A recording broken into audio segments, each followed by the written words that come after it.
ಉತ್ತರ ಕನ್ನಡ ಜಿಲ್ಲೆಯ ಅಂಕೋಲದ ಬಳಿ ಶಿರೂರು ಗುಡ್ಡ ಕುಸಿತಾಗಿ 30 ದಿನಗಳು ಕಳೆದು ಹೋಗಿದೆ. ಆದರೂ ಕೂಡ ಕೇರಳದ ಲಾರಿ ಚಾಲಕ ಇನ್ನೂ ನಾಪತ್ತೆ ಆಗಿದ್ದಾನೆ.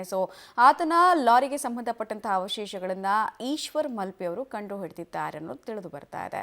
ಹಾಗಾದ್ರೆ ಗಂಗಾವಳಿ ನದಿಯಲ್ಲಿ ಕಾರ್ಯಾಚರಣೆ ಯಾವ ಹಂತಕ್ಕೆ ಬಂದು ನಿಂತಿದೆ ಅನ್ನೋದ್ರ ಡೀಟೇಲ್ಸ್ ನೋಡ್ಕೊಂಡು ಬರೋಣ ಬನ್ನಿ. ಶಿರೂರಿನಲ್ಲಿ ಪತ್ತೆ ಆಯಿತು ಲಾರಿ ಟ್ಯಾಂಕರ್ ಅವಶೇಷ. ಮುಳುಗು ತಜ್ಞರಿಂದ ಅರ್ಜುನ್ ಲಾರಿಯ ಜಾಕ್ ಪತ್ತೆ. ರಾಜ್ಯವನ್ನೇ ಬೆಚ್ಚಿ ಬೀಳಿಸಿದ ಅಂಕೋಲದ ಶಿರೂರು ಭೂಕುಸಿತ ಪ್ರಕರಣ 11 ಜನರನ್ನ ಬಲಿ ಪಡೆದಿತ್ತು.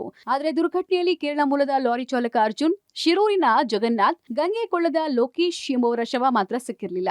ಮಳೆ ಅಬ್ಬರ, ನದಿ ಪ್ರವಾಹದಿಂದ ನೌಕಾದಳ, ಎನ್ಡಿಆರ್ಎಫ್, ಎಸ್ಡಿಆರ್ಎಫ್ ಹಾಗೂ ಅಗ್ನಿಶಾಮಕ ಸಿಬ್ಬಂದಿಗೆ ಶೋಧ ಕಾರ್ಯಕ್ಕೆ ತೊಡಕುಂಟಾಗಿತ್ತು.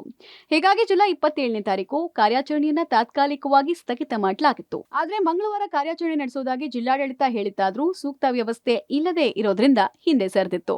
ಹೀಗಾಗಿ ಕಾರವಾರ ಶಾಸಕ ಸತೀಶ್ ಸೈಲ್ ಸೂಚನೆಯಂತೆ ಉಡುಪಿಯ ಈಜು ತಜ್ಞ ಈಶ್ವರ್ ಮಲ್ಪೆಯವರು ನೌಕಾದಳ ಗುರುತು ಮಾಡಿದ ಜಾಗದಲ್ಲಿ ನಿನ್ನೆ ಶೋಧ ಕಾರ್ಯ ನಡೆಸಿದ್ರು. ಈ ವೇಳೆ ಟ್ಯಾಂಕರ್ನ ಬಾಗಿಲಿನ ತುಂಡು, ರಾಡ್ಗಳು ಸಿಕ್ಕರೆ ಕೇರಳ ಮೂಲದ ಅರ್ಜುನ್ ಲಾರಿಯ ಜಾಕ್ ಪತ್ತೆಯಾಗಿದೆ.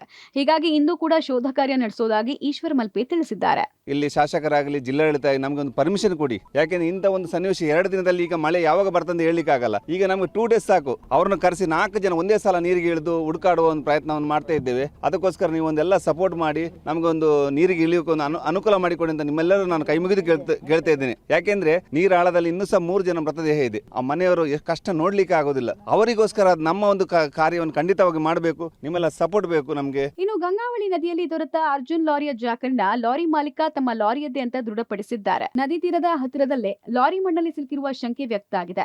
ಇಂದು ನಡೆಯುವ ಶೋಧ ಕಾರ್ಯದಲ್ಲಿ ಭೂಕುಸಿತದಿಂದ ಕಾಣೆಯಾದವರ ಶವ ಸಿಗಬಹುದು ಅಂತ ಲಾರಿ ಮಾಲೀಕ ಮುನಾಫ್ ಆಶಯ ವ್ಯಕ್ತಪಡಿಸಿದ್ದಾರೆ. ಆ ನೀರಲ್ಲಿ ಹೋಗಿ ಅವರು ಮೂರು ಐಟಮ್ ತಗೊಂಡು ಬಂದಿದ್ದಾರೆ. ಇದೆಲ್ಲ ನೀರಲ್ಲಿಂದ ಎತ್ಕೊ ಬರ್ಬೇಕಂದ್ರೆ ಏನು ವೆಯ್ಟ್ ಇರುತ್ತೆ ಗೊತ್ತಾ? ಅವರು ಒಳ್ಳೆ ಕೆಲಸ ಮಾಡಿದ್ದಾರೆ. ಮೂರು ಐಟಮ್ ಸಿಕ್ಕಿದೆ. ಅದರಲ್ಲಿ 2 ಐಟಮ್ ಟ್ಯಾಂಕರ್ ಲೋರ್ ಇದು ನಮಗೆ ಗೊತ್ತಾಗುತ್ತೆ. ಮತ್ತೊಂದು ಜಾಕಿ ನಮ್ಮದೇ.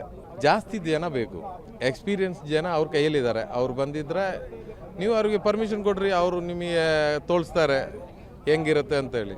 ಒಟ್ನಲ್ಲಿ ಜಿಲ್ಲಾಡಳಿತ ಹಾಗೂ ನೌಕಾದಳದಿಂದ ಮಾಡಲಾಗದ ಕಾರ್ಯವನ್ನ ಉಡುಪಿಯ ಈಶ್ವರ್ ಮಲ್ಪೆ ಲಾರಿ ಟ್ರಕ್ ಅವಶೇಷಗಳನ್ನ ಹುಡುಕ್ ತಂದಿದ್ದಾರೆ. ಹೀಗಾಗಿ ನೀರಿನಲ್ಲಿ ಕಾಣೆಯಾದ 3 ಜನರ ಶವ ಸಿಗುವ ವಿಶ್ವಾಸ ಮೂಡಿದ್ದು, ಇಂದು ನಡೆಯುವ 2ನೇ ದಿನದ ಕಾರ್ಯಾಚರಣೆ ಸಾಕಷ್ಟು ಕುತೂಹಲ ಮೂಡಿಸಿದೆ. Naveen Sagar, public TV, Karwar.